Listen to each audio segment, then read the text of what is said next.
సంవత్సరాల తరబడి ఎన్ని మందులు వాడినా మీ మోకాల నొప్పులు తగ్గట్లేదా? ప్రాణ పెయిన్ క్లినిక్ లో అత్యాధునిక చికిత్స. Welcome to Suman TV. నేను మీ సుమన్ టీవీ. కోల్కతా ఇన్సిడెంట్లో సంజయ్ రాయ్కి చేసినటువంటి పాలిగ్రఫీ టెస్ట్లో కొన్ని కీలక అంశాలు బయటికి రావడం జరిగింది. అంటే కేసు తప్పుదోవ పట్టే అవకాశాలు ఉందా లేదా అనేటువంటి దానికి ఈరోజు మనతో పాటు హైకోర్టు అడ్వకేట్ రవీంద్రనాథ్ గారు ఉన్నారు. అది వారి మాటలో తెలుసుకుందాం. Hello sir. హాయ్ అండి నాగరాజ్ గారు. సార్, ఇది కేసుని తప్పుదోవ పట్టే అవకాశం ఉందని మనం భావించవచ్చు అంటారా? ఎందుకంటే ఆల్రెడీ జ్యుడిషియల్ కస్టడీలో ఉంది. అట్ ద సేమ్ టైం సుప్రీంకోర్టులో ట్రయల్స్ కూడా దీనికి సంబంధించి నడుస్తూ ఉంది. న్యాయానికి సంబంధించినటువంటి విషయంలో కనుక మనం చూస్తే ఎప్పుడు వచ్చే అవకాశం ఉంటుందో మనం భావించవచ్చు అంటారు దీనికి సంబంధించి? అయితే ఈ కేసుకు సంబంధించి మనం ఏదైతే ఆగస్టు 9 హర్రర్ అనుకుంటున్నామో దీనికి సంబంధించి కొన్ని పరిణామాలు త్వరగా మారిపోతున్నాయి. నిన్న సందీప్ ఘోష్ని విచారించేటప్పుడు అతను చెప్పినటువంటి విషయాల మీద కొంత డౌట్ వ్యక్తపరిచారు.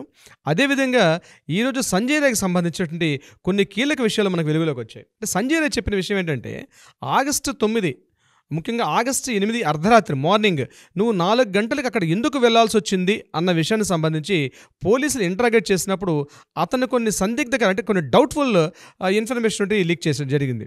అంటే క్వశ్చన్ చేశారు పోలీసులు అక్కడ, ముఖ్యంగా సిబిఐ వాళ్ళు. నువ్వు అంత ఎర్లీ మార్నింగ్ 4 o'clock నీకు అక్కడికి వెళ్లాల్సిన అవసరం ఏమిటి, ఏ సందర్భంగా వెళ్లాల్సి వచ్చింది? 11 o'clock ఒకసారి చెస్ డిపార్ట్మెంట్ దగ్గర కనిపించావు. At the same time morning 4:03 అక్కడ నువ్వు మళ్ళీ సీసీటీవీలో కనిపించావు. నీకు సంబంధించినటువంటి అక్కడ బ్లూటూత్ అన్నీ కూడా దొరికాయి మనకి. ఈ డీటెయిల్స్ విషయం మీద కొన్ని క్వశ్చన్ తయారు చేసుకొని అతనికి క్వశ్చన్ చేయడం జరిగింది. ఎవరు? సిబిఐ ఇంటరాగేషన్ చేసిన వాళ్ళు. అయితే అతను చెప్పినటువంటి సమాధానాలు మాత్రం కొంత ఇంట్రెస్టింగ్గా ఉన్నాయి.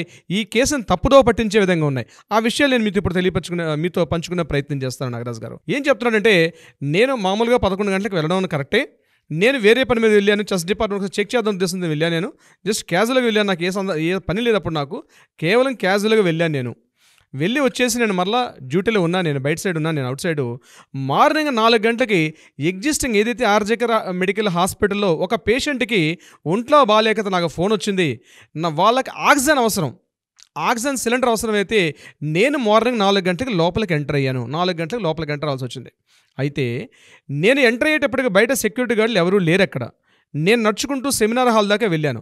సెమినార్ హాల్కి వెళ్ళేటప్పటికి నేను చూసుకుంటూ అక్కడ ఎవరైనా డాక్టర్స్ ఉంటారేమో, ముఖ్యంగా ఈ పల్మనాలజీ సంబంధించి నాకు అక్కడ అవగాహన ఉంది కాబట్టి దానికి సంబంధించి నేను వెళ్ళాను. వెళ్ళేసరికి రెస్పిరేటరీ సిస్టమ్ అంటే వాళ్ళకి ఆక్సిజన్ కూడా అందుకోసం చెప్పి నేను 3rd floorకి వెళ్ళాల్సి వచ్చింది. వెళ్ళేసరికి అక్కడ ఒక బాడీ పడి ఉంది. అక్కడ నేను చూసుకోకుండా వెళ్ళాను. ఆ బాడీని చూసి నేను ఒక్కసారి షాక్ తిన్నాను. ఏం చేయాలో నాకు అర్థం కాలేదు. ఆ స్పీడ్లో అటు ఇటు తిరిగేసరికి నా కాళ్ళకి ఏదో అడ్డం జరిగింది. ఆ అడ్డం తగలంగా నేను ఇమ్మీడియట్గా ముందుకు తూలిపడ్డాను. అప్పుడు నా బ్లూటూత్ అక్కడ పడిపోయింది. ఆ బ్లూటూతే మీకు దొరికింది అని సంజయ్ రాయ్ చెప్పడం జరిగింది ఈ కేసుకు సంబంధించి. అంటే ఇక్కడ మరి మిగిలిన విషయాలు ఏవైతే ఉన్నాయి, మరి నీ తాలూకా స్కిన్, బ్లడ్, ఈ సీరమ్స్ ఉన్నాయి కదా, వీటికి సంబంధించిన క్వశ్చన్స్ ఏది చేశారో దానికి సంబంధించిన ఇన్ఫర్మేషన్ ఇంకా క్లియర్గా మనకు రాలేదు. ఇతను ఆ టైంలో నేను లేను. అయితే ఇతనికి జ్యుడిషియల్ కస్టడీలో చేసేటప్పుడు కవితా సర్కార్ కూడా అక్కడే ఉన్నారు. దీనికి సంబంధించి మాట్లాడేటప్పుడు ఈ క్వశ్చన్ వరకు అక్కడ వరకు అడిగారు. ఈరోజు కంప్లీట్ చేసేసుకున్నట్టుగా మనకు కొన్ని విషయాలు వెలుగులోకి వస్తున్నాయి. అయితే ఇక్కడ నేను చెప్పడం ఏంటంటే, ఆ చెప్పేటప్పుడు మరి సెక్యూరిటీ గార్డ్స్ ఏమయ్యారు? మరి ఆ సెక్యూరిటీ గార్డ్స్ని కూడా ఇంటరాగేట్ చేశారు. ఆ సెక్యూరిటీ గార్డ్స్ మరి 4 గంటలకి సెక్యూరిటీ గార్డ్స్ ఉండాలి అక్కడ కాలేజ్ బయట. వాళ్ళు ఇతను చెప్పడం ఏంటంటే నేను ఇక్కడ లేనున్నారు. అదే సెక్యూరిటీ గార్డ్స్ని వాళ్ళకి ఇంటరాగేట్ చేశారు. వాళ్ళు చెప్పిన ఇన్ఫర్మేషన్ ఏం చెప్పారు? సందీప్ ఘోష్ మార్నింగ్ 9:30 to 10:30 ఏమయ్యాడు? ఇక్కడ రెండో పాయింట్ నేను చెప్తాను. సందీప్ ఘోష్ మార్నింగ్ 9:30 to 10:30 వరకు వెళ్ళలేదు. 11 o'clock వెళ్ళాడు. అంటే 1.5 hour తర్వాత వెళ్ళాడు అక్కడికి. ఈ 1.5 hourలో పోలీసులు రావడం, ఇంటరాగేషన్ చేయడం, అంటే ఆ సంఘటన స్థలం రావడం ఈ సందీప్ ఘోష్ సంబంధించి ఇదొకటి. ఆ డౌట్ఫుల్ క్వశ్చన్స్ అంటే ఇక్కడ సిబిఐ ఇంటరాగేషన్ చేసేటప్పుడు సందీప్ ఘోష్ వాళ్ళకి సెంటెన్సెస్, సెక్యూరిటీ గార్డ్ వాళ్ళు sentences, at the same time ఆ 4 డాక్టర్స్ ఉన్నారు. ముందు రోజు ఎవరైతే ఈ విక్టిమ్ ఉన్నారో, విక్టిమ్ పాటు వెళ్ళినటువంటి 4 డాక్టర్లు చెప్పినటువంటి వాళ్ళకు కూడా పాలిగ్రాఫ్ టెస్ట్ చేశారు. వాళ్ళ సెంటెన్సెస్ ఇవన్నీ వేసి వాళ్ళు చేస్తుంటే, అంటే ఇవన్నీ ఒక ఫార్మెట్, ఒక క్లియర్ ఒక రిపోర్ట్ తయారు చేద్దాం అనుకుంటే సంజయ్ రాయ్ చెప్తున్నాడు ఏదైతే చెప్తున్నాడో ఇతనికి మ్యాచ్ కావట్లేదు, మిస్ మ్యాచ్ అవుతుంది. సంజయ్ రాయ్ చెప్తున్న దానికి, వాళ్ళు చెప్పిన ఇన్ఫర్మేషన్కి, జరిగిన ఇన్ఫర్మేషన్కి, సెక్యూరిటీ గార్డ్స్ చెప్పిన ఇన్ఫర్మేషన్కి మిస్ మ్యాచ్ అవుతుంది. దీనికి సంబంధించి కవితా సర్కార్ని అడిగారు, మీ క్లయింట్ ఎవరైతే ఉన్నారో మీ క్లయింట్ మిస్లీడ్ చేస్తున్నాడు, కేసుని తప్పుదోవ పట్టిస్తున్నాడని చెప్పి సిబిఐ చెప్పినప్పుడు ఆమె తెలివిగా కవితా సర్కార్ చెప్పిన ఆన్సర్ ఏంటంటే, రేపు మేము జడ్జి గారి ముందర మేము పర్మిషన్ తీసుకుంటాం, వీలైతే మీరు మరోసారి పాలిగ్రాఫ్ టెస్ట్ చేయండి, మేము జడ్జి గారు మ్యాజిస్ట్రేట్తో మాట్లాడతాం, హైకోర్టు మ్యాజిస్ట్రేట్ గారితో మాట్లాడతాం అని చెప్పి ఆవిడ ఈరోజు ఆ విషయం చెప్పి అక్కడ తప్పించుకునే ప్రయత్నం చేశారు. అయితే మొత్తానికి మనకు తెలిసింది ఏంటంటే ఏదైతే అమ్మాయి చనిపోయిన టైం చెప్పారు అక్కడ 4 గంటల 15 నిమిషాల టైంలో చనిపోయింది. ఈ 4 గంటల 3 నిమిషాల నుంచి 4 గంటల 40 నిమిషాల టైంలో ఏం జరిగింది, ఆ పర్టికులర్గా ఏదైతే మనం చెప్పిన ఆ 29 మినిట్స్ అని మనం ఏదైతే చెప్తున్నామో ఆ 29 మినిట్స్లో ఏం జరిగిందన్న విషయం మీద సిబిఐ వాళ్ళు ఇంకా కంప్లీట్ థరో రిపోర్ట్ తయారు చేస్తారు. బహుశా నేను అనుకోవడం ఏంటంటే September 5th ఏదైతే సుప్రీంకోర్టు ట్రయల్స్లో ఉంటుందో ఆ టైం వరకల్లా ఈ రిపోర్ట్ అక్కడ సబ్మిట్ చేస్తారు. ఎందుకంటే ఇటువంటి ఇన్ఫర్మేషన్స్ లీక్ అవ్వడం వల్ల అసలైన సాక్ష్యాలు కూడా బయటకు తారుమారే అవకాశం ఉంటుంది. కాబట్టి బహుశా సిబిఐ వాళ్ళు లీక్ చేయట్లేదేమో నేను అనుకుంటున్నాను. ఏదేమైనప్పటికీ కూడా ఇప్పుడు ఏదైతే రిలీజ్ చేశారో సంజయ్ రేఖకి సంబంధించినటువంటి ఇన్ఫర్మేషన్ ఏదైతే మన బయటకు వచ్చిందో డెఫినెట్గా ఈ కేసు కాంప్లికేట్ అవుతుంది. ఈ కేసు అంత ఈజీగా మనం అనుకున్నట్టుగా జస్టిస్ తొందరగా వస్తుంది అనుకోవట్లేదు నేనైతే. ఈ కేసుని తప్పుదోవ పట్టించే ప్రయత్నం చేస్తున్నారు అన్న విషయం అర్థమవుతుంది. మరి దీని మీద రాజకీయ హస్తాలు ఉన్నాయా, లేకపోతే ఎవరైనా ఇన్ఫ్లుయెన్స్ చేస్తున్నారా? కవితా సర్కార్ తాలూకా ఫోన్ కూడా ఇంట్రాగేషన్ చేస్తే కొంత బాగుంటుంది, బట్ లీగల్గా సాధ్యపడదు. కాబట్టి ఇందులో అసలైన వ్యక్తులు ఎవరైతే ఉన్నారో, ముఖ్యంగా మనకు ఆ రోజు మమతా బెనర్జీని మనం ఆ రోజు మనతో మాట్లాడుకున్నప్పుడు ఎక్స్ ప్రిన్సిపాల్ సందీప్ ఘోష్ గారి దగ్గర ఉన్నటువంటి ఎవరైతే సెక్యూరిటీ గార్డ్స్ ఉన్నారో, మేము దీదీ పంపించగా వచ్చామని వాళ్ళు చెప్పిన స్టేట్మెంట్స్ ఇవన్నీ చూస్తుంటే ఏదో ఒక రాజకీయ కోణాలైతే తప్పనిసరిగా ఇందులో ఉన్నాయి.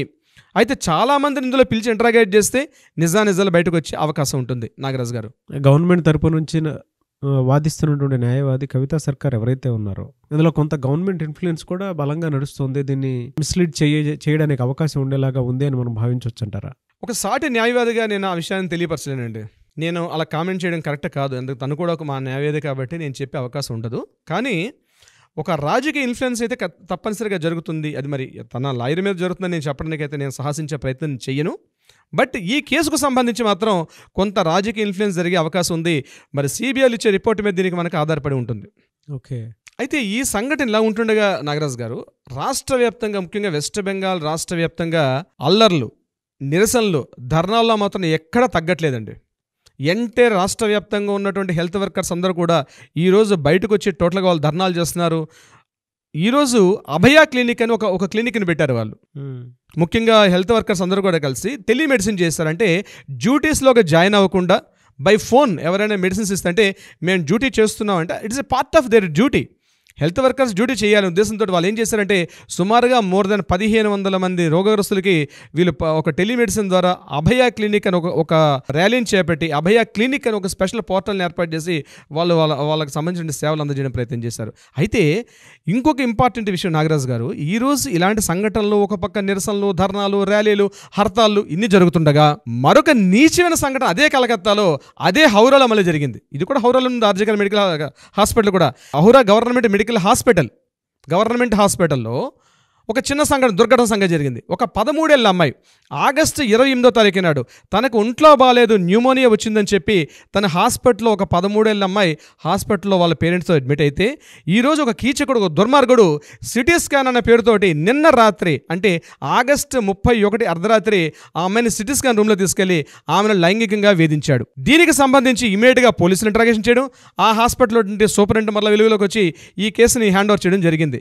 అంటే ఈ సంఘటనలు ఒకటికొకటిగా ఇంత సంఘటనలు జరుగుతున్నప్పుడు కూడా అంటే ఏ ధైర్యం చూసుకొని ఈ మానవ మృగాలు ఇంతగా తెగిస్తున్నారు అన్న విషయం అన్నది నాగరాజు గారు, దీనికి ఒక అడ్డుకట్ట వేయకపోతే ఇప్పటికైనా సోషల్ రెస్పాన్సిబిలిటీ తీసుకొని కేంద్ర ప్రభుత్వం ముందుకొచ్చి కోర్టుల్లో ఉంది, ఇది సిబిఐలో ఉందని కాకుండా ఇమ్మీడియట్గా లా అండ్ ఆర్డర్స్ ఏవైతే ఫాస్ట్ ట్రాక్ కోర్ట్స్ని ఏదైతే మమతా బెనర్జీ డిమాండ్ చేస్తుందో ఇమ్మీడియట్గా సెంట్రల్ గవర్నమెంట్ ఇనిషియేట్ తీసుకొని ఆ ఫాస్ట్ ట్రాక్ కోర్ట్స్ని ఇనిషియేట్ చేయకపోతే ఇట్లాంటి కామమృగాలు, క్రూరమృగాలు మరలా పెరిగి ఇంకా మరికొన్ని సంఘటనలు దారితీసే అవకాశం కూడా జరగబోతుంది. ఇలాంటి సంఘటనలు ఇలా జరుగుతుండగా నాగరాజు గారు మరొక ఇంపార్టెంట్ విషయం, అభిషేక్ ముఖర్జీ. ఈయనెవరు? తృణమూల కాంగ్రెస్ పార్టీ కీలకమైన నేత, మమతా బెనర్జీ గారి యొక్క మేనలుడు, ఆ పార్టీలో ఒక మంచి కీ పోస్టులు వ్యక్తి. నిరసనకారుల్లో కొంతమంది ఎవరైతే ధర్నాలు, నిరసనలు చేస్తున్న కొంతమందిలో ఒక వ్యక్తి అభిషేక్ ముఖర్జీకి ఆయనకు ఒక అమ్మాయి ఉంది, మైనర్ బాలిక పాపం. అతనికి డైరెక్ట్గా ఫోన్ చేసి అతనికి వాట్సాప్ చాట్ చేసి ఈ ఇష్యూలో మీరు కానీ తొందరగా స్టెప్ తీసుకోకపోతే మీ అమ్మాయిని కూడా రేప్ చేసి చంపిస్తాం అని, ఎవరైనా రేప్ చేసి చంపిస్తే వాళ్ళకి మేము పెద్ద గిఫ్ట్ ఇస్తామని చెప్పి, అంటే ఏ స్థాయికి వెళ్ళిపోయారు చూడండి నిరసనకారులు. అంటే ఇక పరిస్థితులు మర్చిపోయారు, ఏ రకమైన స్థితిలో ఉన్నా మర్చిపోయారు. డైరెక్ట్గా అతనికే ఫోన్ చేసి అతనికి వాట్సాప్ చాట్ చేసి మీ అమ్మాయిని మీరు ఈ ఇష్యూ మీద తొందరగా డెసిషన్ తీసుకోకపోతే మీ అమ్మాయిని రేప్ చేసి చంపేస్తాం, అట్లా ఎవరైనా రేప్ చేసి చంపిస్తే వాళ్ళకి మా తరపున పెద్ద గిఫ్ట్ కూడా ఇస్తామని చెప్పి అతను ఇమీడియట్గా చెప్పడం జరిగింది. దీని మీద నేషనల్ హ్యూమన్ రైట్స్ కమిషన్, బాలల హక్కుల కమిషన్ వాళ్ళు ఇమీడియట్గా రెస్పాండ్ అయ్యి అతని మీద చర్యలు కూడా తీసుకుంటున్నారు. అతను ఎందుకంటే జరగాలి, ఇది ప్రజాస్వామ్యయుతంగా జరగాలి, అంతేగాని ఇటువంటి కామెంట్స్ చేయడం కానీ ఇటువంటి అంటే యాజిటేషన్ పెరిగిపోవడం, అంటే ప్రజల్లో ఒక రకమైనటువంటి ఒక ఉప్పిల్లా పెరిగిపోతుంది. ఎందుకంటే తొందరగా జడ్జిమెంట్ రావట్లేదు, అభయకు సంబంధించి డిలే అవుతున్నాయి. అసలైనటువంటి ఎవరైతే నిర్దోషులు బయట తిరుగుతున్నారో ఒక్క వ్యక్తి మాత్రం ఇప్పటిదాకా సంజయ్ రాయని అరెస్ట్ చేశారు, ఇంకా దీనిలో చాలామంది హస్తం ఉంది కానీ వాళ్ళు ఎవరిని అరెస్ట్ చేయట్లేదు ఉద్దేశంతో ప్రజల్లో తెలియని ఒక రకమైనటువంటి అశాంతి, ఒక దాని ఉద్వేగం అండి. We want justice, we demand justice అనేటువంటి ఒక్కొక్క నిరసన వాళ్ళు తెలుపుతున్నారు. ఇది ఎక్కడికి దారితీసిందంటే ఈరోజు ఇలాంటి వార్నింగ్ ఇవ్వడం జరిగింది, రేపు ఏమైనా జరిగే అవకాశం ఉంటుంది. కాబట్టి ఇమ్మీడియట్గా గవర్నమెంట్ కానీ ఇనిషియేటివ్ తీసుకోకపోతే జస్టిస్ విషయంలో లేట్ అయితే మాత్రం ఏమైనా జరగవచ్చు. నాగరాజ్ గారు,